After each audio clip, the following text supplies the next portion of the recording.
Hey guys, Darren from Austrack Campus here, and congratulations on the purchase of your brand new Plenty LT. So come on guys, we're going to do a bit of a handover today. No better place to start than let's start at the front.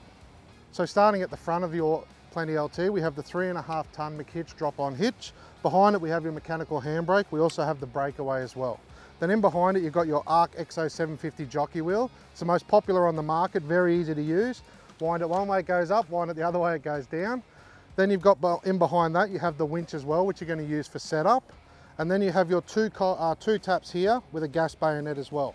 So the really good thing about the Plenty LT, when you set your hot water system up, water can go through the hot water system back into the camper and give you hot water to your sink. Now we go in behind that, you've got your stone mesh guard here at the front. You've got a jerry can mount, and then you have two 9-kilo gas mounts with a regulator built in as well and one pigtail, so you can just choose which bottle you want to take the gas from. Now what we'll do is head around the other side and have a look at them features. So as we come around the driver's side of the camper now, we'll open the first storage compartment. And what you're going to see is heaps of storage. You know my favourite saying, storage, storage, storage. And in here we've also got your fire extinguisher for the camper as well. The two shelves here go all the way through, plus a big storage compartment there. Next thing you'll come across, so when you're on a powered site, you can also hook the Plenty LT up to mains water. So it's a really easy little fitting that comes with the camper. Unscrew that, screw it on, and then hook up to mains water. That'll pressurize the camper. Now if you're off grid, also comes with a 120 litre fresh water tank. So you just undo this like you do a petrol cap on the car, hose in, fill it up. There's a little gauge on your control panel that'll tell you when the tank's full. And then in behind that as well, more storage too. But this storage has a sneaky little feature. Just under here is where your water pump is. So that makes it very easy to access and give it any servicing that you need to as well. Last but not least, you have your 15 amp inlet here. So what you'll need is a 10 to 15 amp lead. I always say 2 weeks on, 2 weeks off is the best way. So plug it in for 2 weeks, let it keep charging. The charger inside will trickle charge it for those 2 weeks. Unplug for 2 weeks, plug it in for 2 weeks. That'll keep your batteries topped up, and not only that, keep them active as well. So as we come around the back of the camper, first thing you'll notice, nice easy spare wheel here, very easy to take off with a number plate holder behind it. And then you have two recovery shackle points on the rear. First one's here, second one's here, and the golden tip, hopefully you'll never ever have to use them, but if you do, always bring them to a central point and pull from there, so that way it doesn't put any strain on your camper. So as we come around the passenger side of the camper, we're getting to the heart of every household, and that's your kitchen. And the Plenty LT has a very, very good kitchen as well. So what we'll do is open this up. You've got two little blue tabs. You're going to push them down, slide it out. Once it gets all the way out, you've also then got the little bungee cords on the side. Undo that, fold this one over, and there's a dish rack as well as drainage rack there. So from there we go behind. You've got the silver hose at the back. So this is what you're going to do to plug in the gas for your cooktop. So just down the bottom here, you have one gas bayonet. You're going to bring the hose out, you push it in and twist, and that's all you have to do to be able to plug it in. From there, come around the front, you're going to lift the cover up. You can see you have a 3-burner cooktop on the inside. You set your light up. The water's already pre-plumbed, which is another amazing feature of the Plenty LT. And then just below, cutlery drawer as well. This kitchen really has everything you need. Another awesome feature about the Plenty LT kitchen is this little shelf here. So you have two little brackets on the side. You're going to stand the arms up like that. And it sits in like that as well. So perfect little spice rack, you have your drainage rack. This kitchen really does come with everything. So we've covered the kitchen, or have we? Not only that, it comes with one more amazing feature as well. So what you'll do is put your lid down on your cooktop. You then grab this out, and this is a windbreak. So this just slots in the back in the little hole. Two sides go in, 1, 2, easy as that. Stand your lid back up, built-in windbreak as well. I tell you what, the Plenty LT has more features than you'll know what to do with. So we've talked about the heart of the camper. Now let's go to the brains of the camper. Check out the control panel. Everything's clearly labelled and very easy to use. So up the top you have the gauge for your fresh water tank. Very, very easy. When it's on the left it's empty. As you fill it up, the little dial will move all the way to full. And then all the buttons below are clearly labelled too. So the first one, main switch. If you press that, think of that as master control for your camper. If you want anything to operate in the camper, that switch has to be on. And then you go from there. The lamp switch gives power to all the lights in the camper. Fridge switch will give power to the fridge slide. Ciggy socket will give power to all your USB points, your 12 volt points and DC points around the camper. Pump, very, very easy. Turn that on, your pump will pump water. Turn it off, your pump will stop. Don't leave your pump running, only turn the pump on when you want to use water off grid. Next to that you have left light. This will give power to the light just above the kitchen. DC will give power to the little DC ports, and then dimming will turn the outside light from white to yellow. This control panel, super easy to use, located out the front of the camper and very well thought out. So as we move past the door, we'll come to the last storage area on the passenger side. We'll pop this one open, and on the inside you'll see fridge slide. That's right, the Plenty LT also comes with an external fridge standard. Little bar on the front, push that down, you'll slide the fridge out. Now it actually comes with a dual zone fridge freezer, so you can have both of these freezer, both of these fridge, one freezer, one freezer, one fridge. It's a bit of a tongue twister, I know. All you have to do is set the temperature in each compartment, and then that compartment will do what you've set it to. Really easy to use control panel at the front. So a little fan on the inside, the button for that operates the cooling fan. So when the fridge is running and that's closed, you want that fan on. And then your Anderson plug will plug in here, and that gives power to the fridge as well. So that covers the outside of the camper. Now it's time for the fun part. We're going to show you how to set it up and also set the Annex up as well. So we'll slide this back in and get into it. Alrighty, so we've done a walk around the outside. So what we're going to do is do an opening now. So you've got 6 of these little latches. I'll do the 3 on this side, Matt will do the 3 on the other.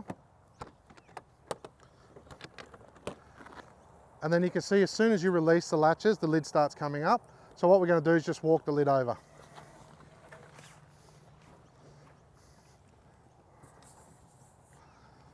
Once it's all the way over, we then hook the winch to the front of it, and that will then hold the lid in place.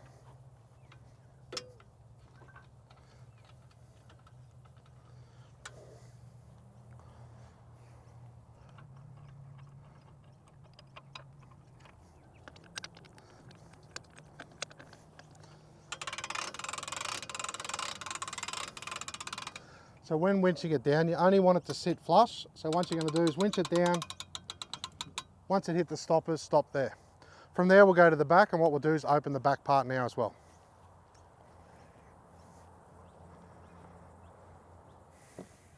So you can see you have your back bed laying inside the camper. So we'll grab the front of it and lift it straight over.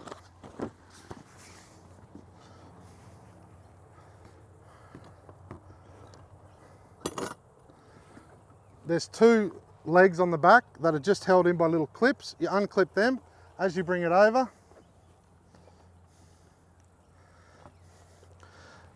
It's going to sit down like that, and your back legs will support it there. From there, now we're going to do the fun stuff. We'll open the front door, head inside, and start setting the inside of the camper up.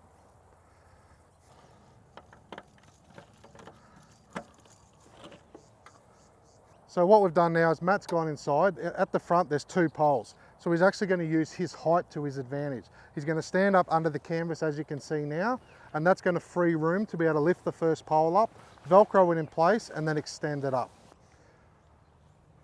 So now Matt's going to use the pole to extend the canvas up, holding it up above his head. He can then Velcro it in place and extend the rear pole out as well. And the really good thing about the Plenty LT, once you've done the front end, all you have to do is mirror it at the rear end. So a great tip as well is once you've actually got the poles up a little bit, Velcro them over, and then the Velcro is actually designed that when you're extending the poles up, they'll pull tight, and then that's when you lock them in. So the Velcroing the poles together actually makes it an easier way to set up too. See those in the canvas, that's actually telling you where you're out. So you're either out, that's too high, yep, or this is too low. Yep. And if it was the other way, it would be the opposite way. Yep. Very clever. So we've got the front nice and set up. Now we're going to the back, and Matt's going to do exactly the same as he did at the front at the back. So he'll set the poles up a little bit, then Velcro them on, and then push them tight, and that'll give it that nice shape that you can see at the front. Another really good tip when you're getting into the initial setup is to roll the door up and tie it in, so that way it's out of the road and you can get access in and out very easily.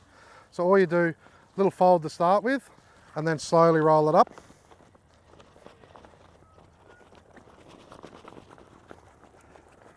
As you get to the top, squeeze it a little bit. That'll bring it in smaller, make it easier to put the loops around. So once you've got it to the top, you have your little loops like that. Straight over, put the little buckle through it. 1,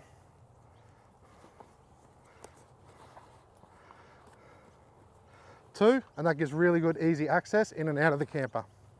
Alrighty guys, we've got the shell of the camper up now and we're about to put the Annex on. But the first thing I want to say, and this is one of the most important tips I'll give you, grab your phone out of your pocket, take a photo of how the cushions are laid out, because it's like Tetris and it's the easiest way is to put them back the way that we already have them.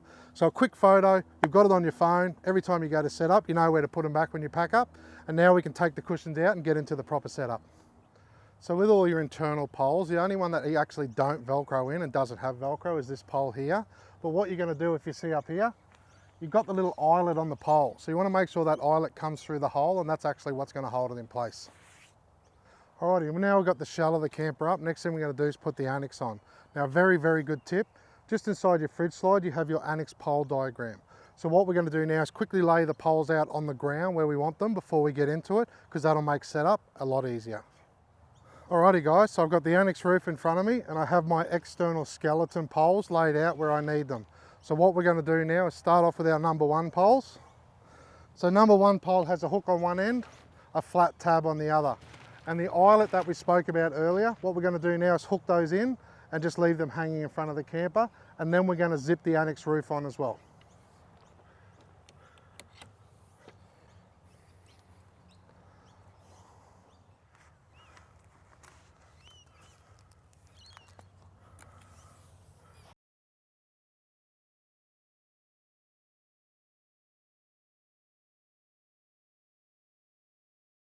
So what we'll do now is feed the zipper in up here, and we're going to zip the Annex roof all the way over and then push the Velcro down on top to give it that second seal.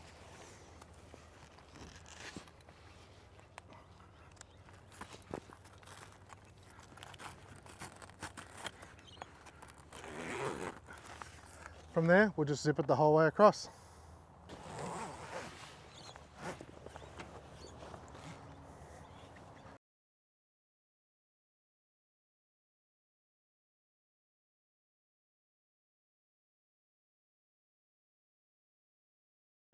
So we've got it across the apex, we'll just zip down to the other end.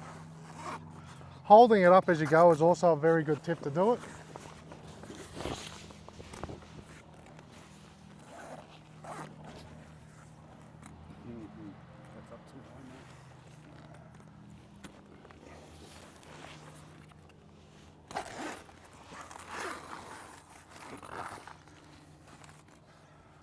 Now it's time for my little tip of the day. The little window poles that you have a little hook on the end. You can extend them to give you that little bit of extra reach, and they're very good for putting the Velcro down on top.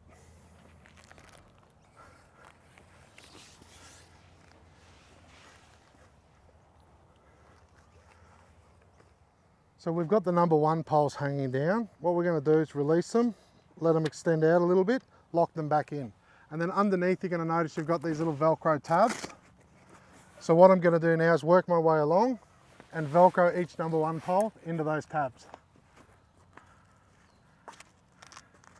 As easy as that. So once we've got all the number 1 poles Velcroed in, that gives a little bit of rigidity to the Annex roof. And what we're going to do is just start at the front and work our way down. So we'll bring the first pole out. Grab one of the poles with the spigots on the end. Let it drop down a little bit. And then you can see with the plastic tab at the end, spigot goes through the hole like that. And then we can set it up. So what you want to do is try and set it up at about eye level. You can always raise it up later. It's a lot easier. And then what we'll do now is I'll get Matt to pass the next pole over. So these are going to be your cross beams. And a really good tip for everybody out there is these poles have 2 parts. They have a thin part and a thick part. You always want the thick part facing to the ceiling, because that will stop any condensation getting down inside the pole. So we'll then throw this one on top. We'll extend it out just a fraction. And by holding this cross member, it actually gives me control of the wall. This also means that you can set up an Annex by yourself. Always easier with 2 people, but can definitely set one up by yourself as well. So another really good tip is I also set the actual skeleton of the Annex up just outside the depth of the Annex roof. That gives you a bit more room to work with without having to worry about the canvas. And you'll also see once you start to get the frame up as well, it'll also freestand for you and make it a lot easier as you move along.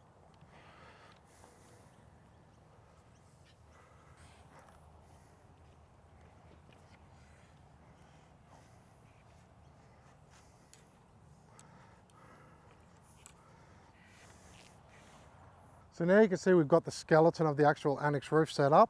So what we do now is just adjust it back.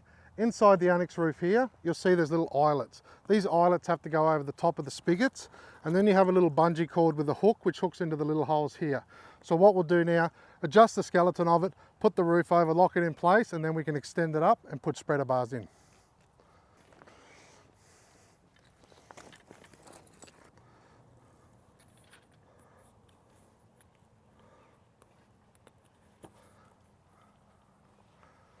So now we've got all the spigots through the little eyelets and we have the bungee cords on.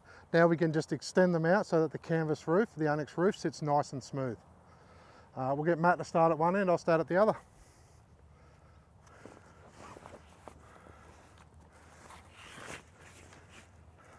Another great thing about the Austrack campers annexes is they also will give you a bit of a helping hand while setting up. So if I drop this down a little bit, see how this pulls tight and doesn't look right? And then if I go up too high, see how it starts going wavy like that? As you come down, you'll sort of find that sweet spot where it sits nice and flush like that. And that's how you know you've set your Annex roof at the right height. So last thing we need to do is put your two external side legs on. Very easy, undo the latch, slide them out. It's got a C-clamp on the end. You're just going to click it over right near where the bungee cord is, like that. Leg to the ground. Lock it in, and then again bring your bungee down and lock that in as well. And I'll just repeat the process at the other end.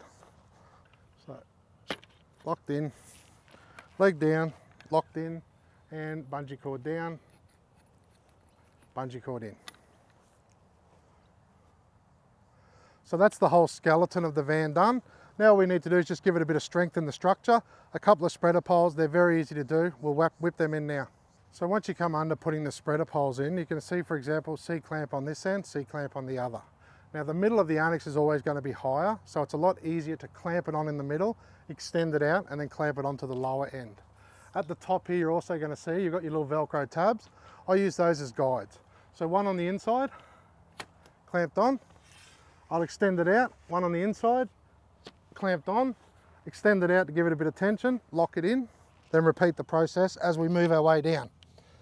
Next one, I'll go the inside again, locked on, extend it out, locked on, locked in like that. I'm just going to repeat the process as I move down. So now that we've got the Annex roof on, next thing we're going to do is put this front wall on so we can attach the ensuite. Really easy tip to make it easier. On the inside of the wall, you've got a little white tag. In the corner of the roof, there's also a white tag. You're just matching the tag to that tag. So this one's 2023001C. This one's 2023001C. So I know that these two match. So I'm just going to lift it up.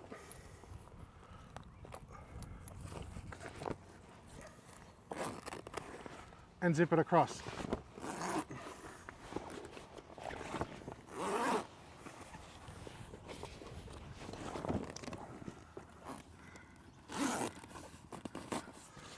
Once I've zipped it all the way across, you're going to see you've got your little Velcro tabs. I'm going to line the pole up with it. Velcro around like that. Velcro around like that.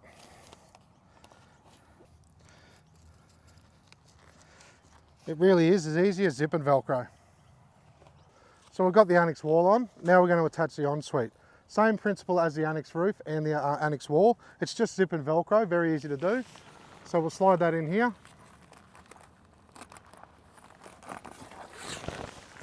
And we'll zip it across.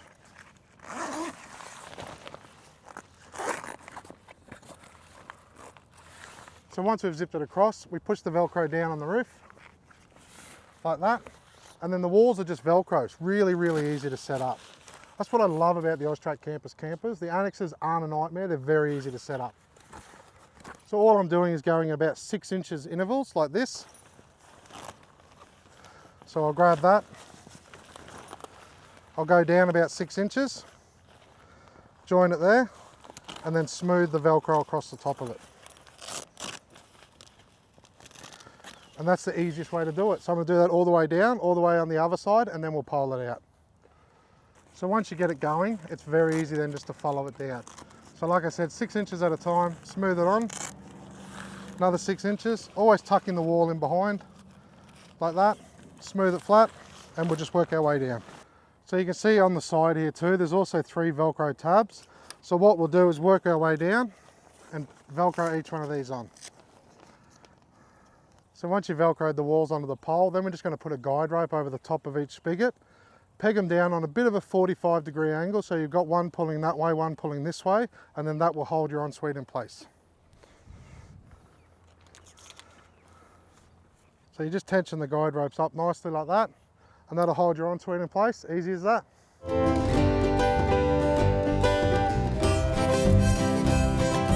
Austrack. Austrack